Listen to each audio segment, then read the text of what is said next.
Ce matin, j'étais avec un marketeur, on discutait de mon activité et soudain, il m'a posé la question. En fait, je vois pas l'intérêt d'apprendre à apprendre, je suis déjà expert.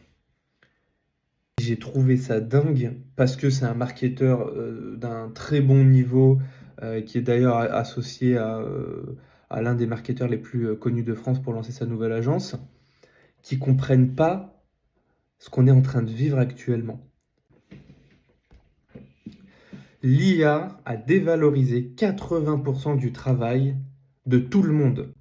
Et il faut arrêter de dire que certaines professions sont à l'abri. J'étais un ancien sales dans la tech. On m'a dit pendant des années, mais toi tu vends, il y a le contact humain et tu sais parler, tu seras jamais remplacé par l'IA. Je l'ai compris il y a déjà plus de 2 ans et c'est pour ça que je me suis préparé et que j'ai cravaché pour développer ma capacité à apprendre, parce que je savais que ça allait arriver. Pourquoi Ericsson, licencie des milliers de personnes, y compris des sales? Pourquoi PwC, Accenture font la même chose chez les consultants?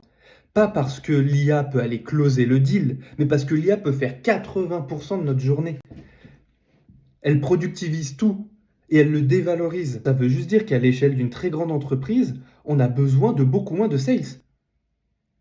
Donc, on passe la machine à licenciement, à réorganisation, on vire des milliers de personnes compétentes. Bien entendu, ils sont tous virés dans les mêmes périodes parce que l'IA arrive dans les mêmes périodes dans ces mêmes entreprises. Et du coup, on se retrouve tous sur le marché du travail avec les mêmes compétences. Comment tu te protèges de ça si ce n'est de te dire, ok, il faut que je développe ma capacité à penser et à apprendre. Et j'ai trouvé ça dingue qu'un consultant de ce niveau n'a pas compris à quel point il est en danger.